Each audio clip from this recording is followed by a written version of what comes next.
कहानीबाज सादत हसन मंटू का एक अफसाना, आंखें।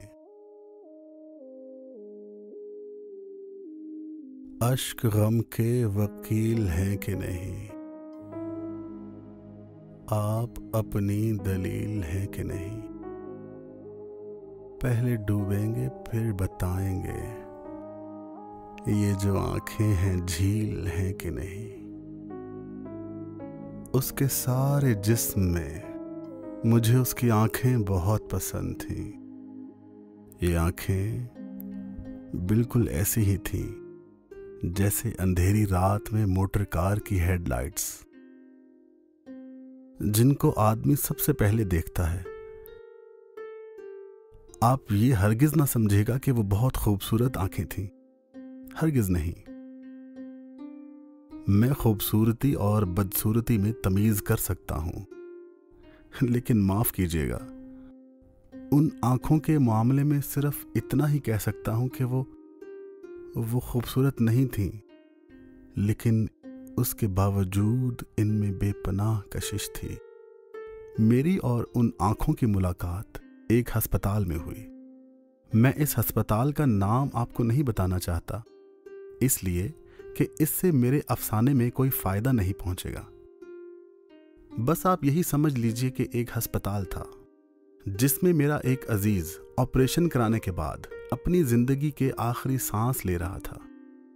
यूं तो मैं तीमारदारी का कायल नहीं हूं, मरीजों के पास जाकर इनको दम दिलासा देना भी मुझे नहीं आता, लेकिन अपनी बीवी के पैहम इसरार पर मुझे जाना पड़ा ताकि मैं मरने वाले अजीज को अपने खुलूस और मोहब्बत का सबूत दे सकूं।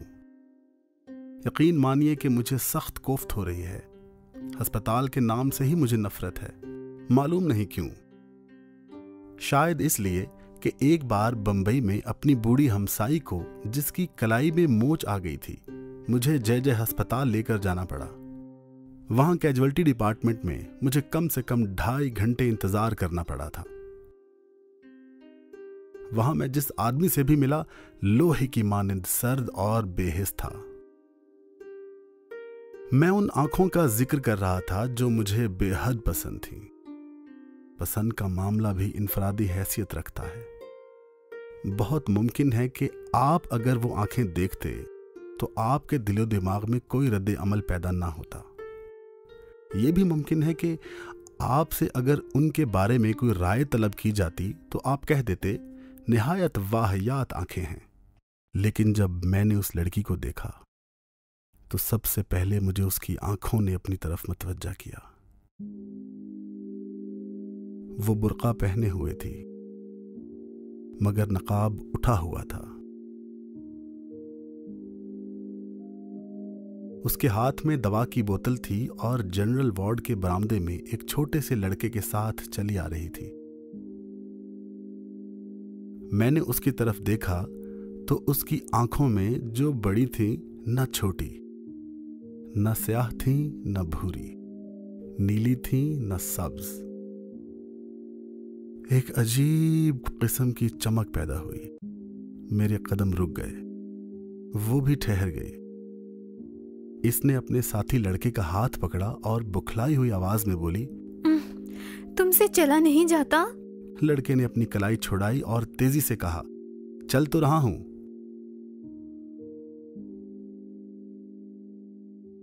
मैंने ये सुना तो लड़की की आंखों की तरफ दोबारा देखा। इसके सारे वजूद में सिर्फ इसकी आंखें ही थीं जो मुझे बेहद पसंद आई थीं। मैं आगे बढ़ा और इसके पास पहुंच गया। इसने मुझे पलके ना झपकने वाली आंखों से देखा और पूछा, एक्सरे कहाँ लिया जाता है? इत्तफाक की बात है कि उन दिनों एक्सरे डिपार्टमेंट में मेरा एक दोस्त काम कर रहा था और मैं उसी से मिलने के लिए आया था। मैंने उस लड़की से कहा, आओ मैं तुम्हें वहां ले चलता हूं, मैं भी उधर ही जा रहा हूं। लड़की ने अपने साथी लड़के का हाथ पकड़ा और मेरे साथ चल पड़ी। मैंने डॉक्टर सादिक का पूछा तो मालूम हुआ कि वो एक्सरे लेने में मसरूफ हैं।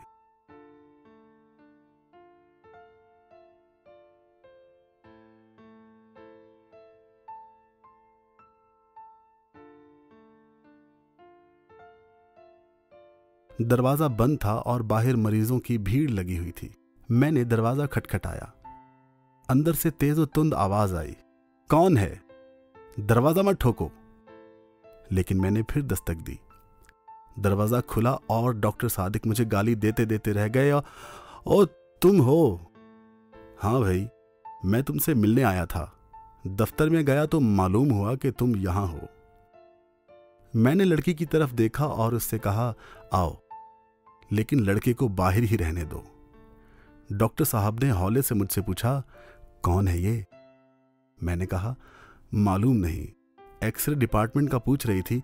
मैंने कहा, चलो मैं लिए चलता हूं। डॉक्टर सादिक ने दरवाजा और ज्यादा खोल दिया।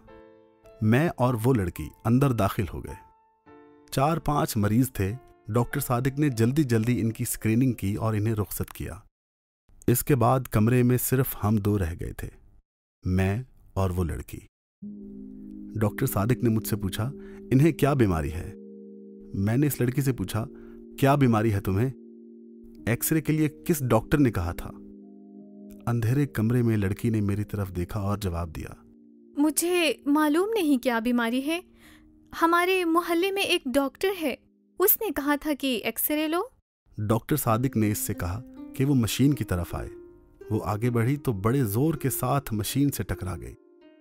डॉक्टर ने तेज लहजे में कहा, क्या तुम्हें सुझाई नहीं देता? लड़की खामोश रही। डॉक्टर ने उसका बुर्का उतारा और स्क्रीन के पीछे खड़ा कर दिया। फिर इसने स्विच ऑन किया। मैंने शीशे में देखा तो मुझे इसकी पसलियां नजर आईं। उसका दिल भी था। एक कोने में काले से धब्बे की सूरत धड़क रहा था।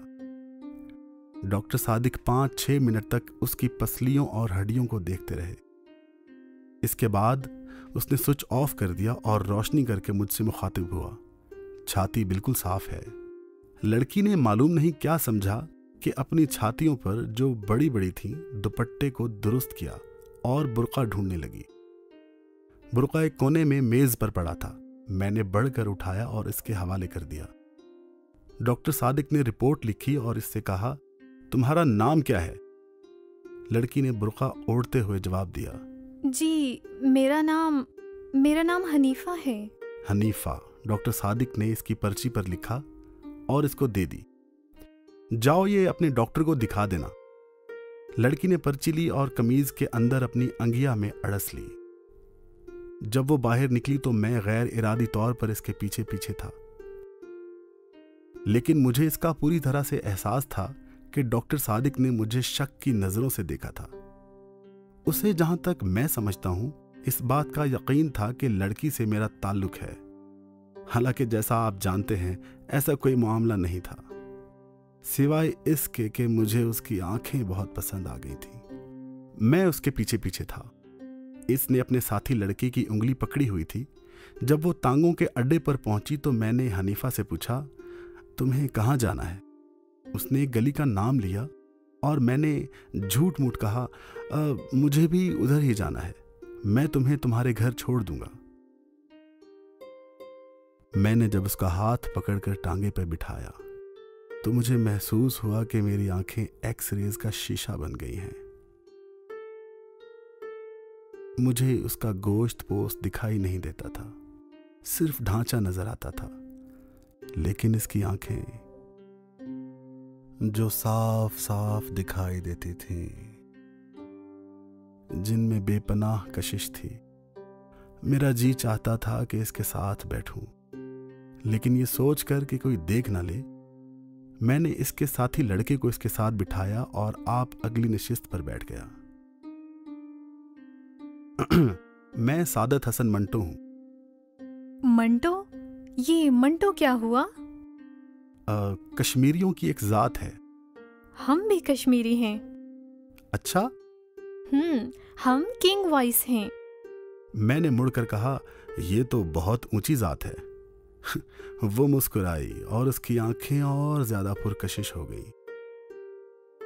मैंने अपनी जिंदगी में बेशुमार खूबसूरत आंखें देखी थी, लेकिन वो आंखें जो हनीफा के चेहरे पर थी बेहद पुरकशिश थी। मालूम नहीं इनमें क्या चीज थी जो कशिश का बायस थी। मैं इससे पेशतर अर्ज कर चुका हूं कि वो कतन खूबसूरत आंखें नहीं थीं, लेकिन इसके बावजूद मेरे दिल में खुब रही थी।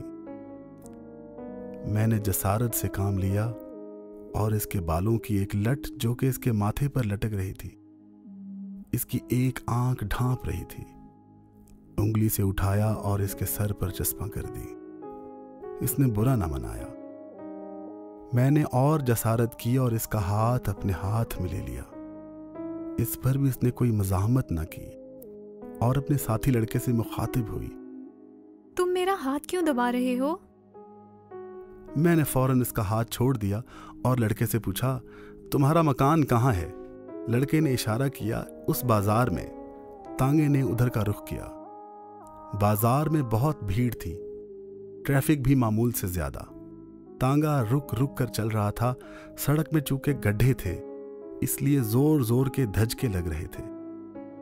बार बार उसका सर मेरे कंधों से टकराता था और मेरा जी चाहता था कि इसे अपने जानों पर रख लूं और इसकी आंखें देखता रहूं।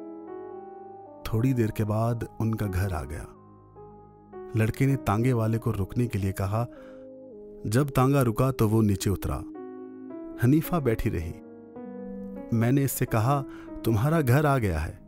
हनीफा ने मुड़कर मेरी तरफ अजीबोगरीब आंखों से देखा। ये बदरू कहाँ है? मैंने पूछा, कौन बदरू? वो लड़का जो मेरे साथ था। मैंने लड़की की तरफ देखा जो तांगे के पास ही था। ये खड़ा है। अच्छा? ये कहकर इसने बदरू से कहा, बदरू मुझे उतार तो दो। बदरू ने इसका हाथ पकड़ा और बड़ी मुश्किल से इसे नीचे उतारा। पिछली नशिस्त पर जाते हुए मैंने इस लड़के से पूछा, क्या बात है, ये खुद नहीं उतर सकती? बदरू ने जवाब दिया, जी नहीं, इनकी आंखें खराब हैं, दिखाई नहीं देता।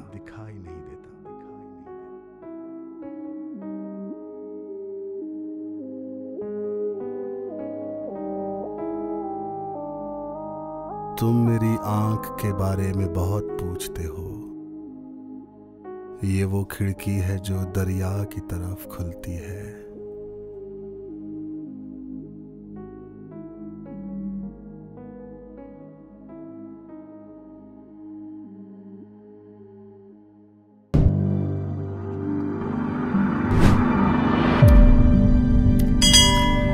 कहानी बाज।